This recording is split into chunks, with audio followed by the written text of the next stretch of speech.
नमस्कार, मी ॲस्ट्रोलॉजर सौ कल्याणी कुलकर्णी, म्हणजेच तुमची ॲस्ट्रो दोस्त के के. नक्षत्र ज्योतिषमध्ये तुम्हा सर्वांचे स्वागत आहे.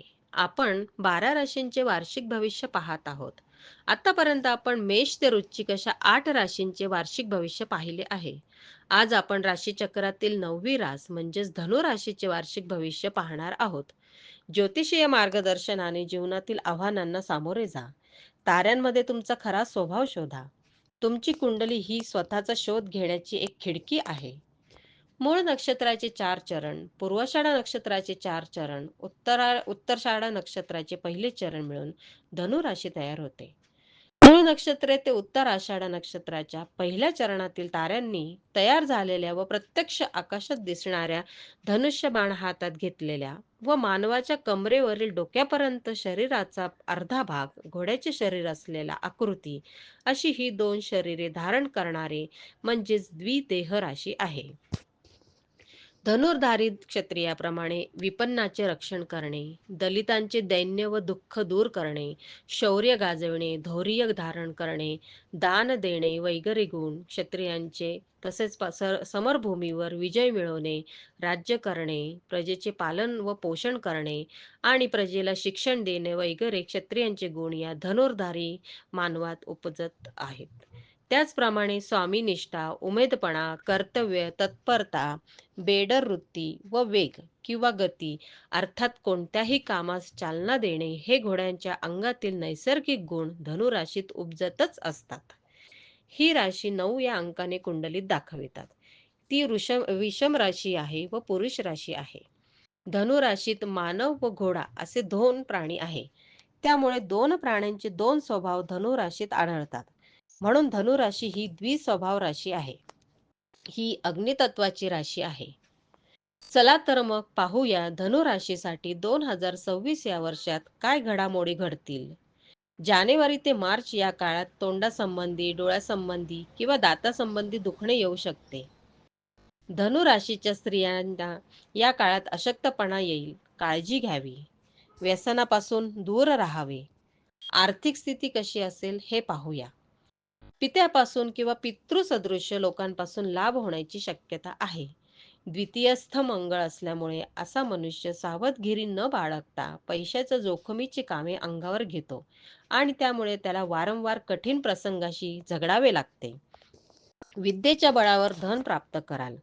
स्थावर इस्टेटचा लाभ होऊ शकतो. द्वितीयस्थ बुधामुळे दलाली, समाजरंजन, सल्लामसलत देणे, लेखन, प्रकाशन या व्यासंगापासून त्याला धन मिळू शकते.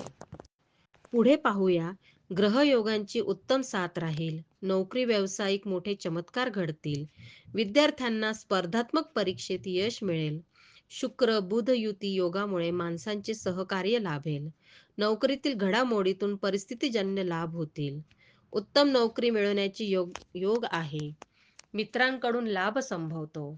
नियमांचे पालन करा, नाहीतर नियमभंगातून त्रास होऊ शकतो. पुढे कौटुंबिक जीवन पाहूया. विवाह इच्छुकांचे विवाह ठरेल. प्रेम विवाहातील अडचणी दूर होतील. एखाद्या तीर्थक्षेत्री प्रवास होऊ शकतो. एप्रिल ते जूनच्या काळात तुम्ही थोडे आळशी व्हाल. कामाचा कंटाळा येईल.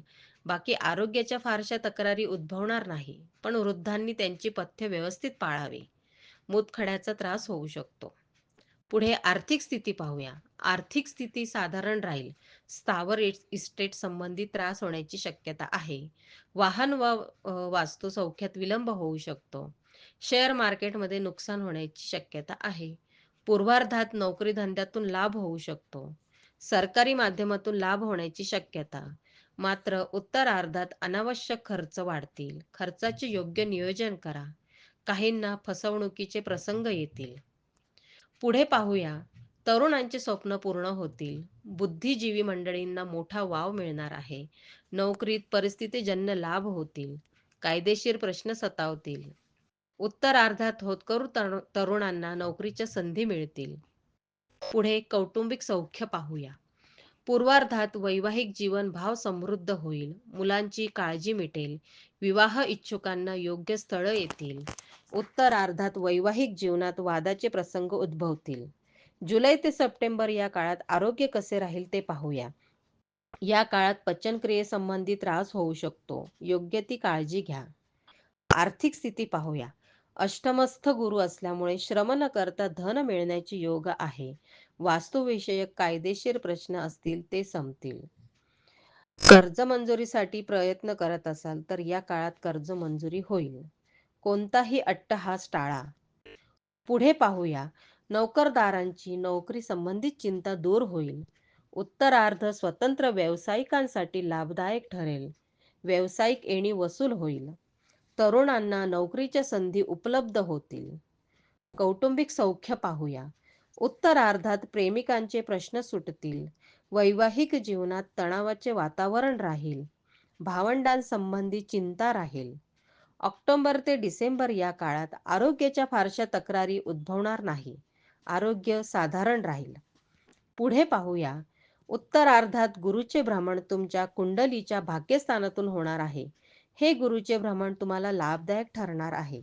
उत्तरार्ध गुरु भ्रमणाच्या आगमनातून एखादा विजयध्वज फडकवेल. तीर्थक्षेत्रांना भेट द्याल. धार्मिक कार्यांवर पैसा खर्च होईल. करिअर व व्यवसाय पाहूया. तरुणांची स्वप्ने पूर्ण होतील. परदेश गमनात काही अडथळे येत असतील तर ते दूर होतील. गुरु मंगल सहयोग तरुणांसाठी फलदायी असेल. कुठलेही व्यवहार करताना सरकारी नियमांचे पालन करूनच करा. नोकरदार मंडळींना चढत्या क्रमाने सुंदर फलदायी होणारे ग्रहमान राहील. नोकरीतील मानांकन बढतीचा मार्ग मोकळा करेल. पुढे पाहूया. कौटुंबिक जीवन चांगले राहील. तरुणांसाठी उत्तम विवाह स्थळे येतील. उत्तरार्धात घरातील वादात संयम ठेवा.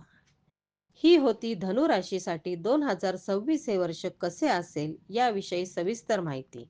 व्हिडिओ उपयोगी वाटल्यास लाईक, शेअर आणि सबस्क्राईब नक्की करा. अधिक माहितीसाठी माझा संपर्क क्रमांक आहे 8805782704. मी सौ कल्याणी कुलकर्णी. भेटूया पुढील व्हिडिओमध्ये. नमस्कार.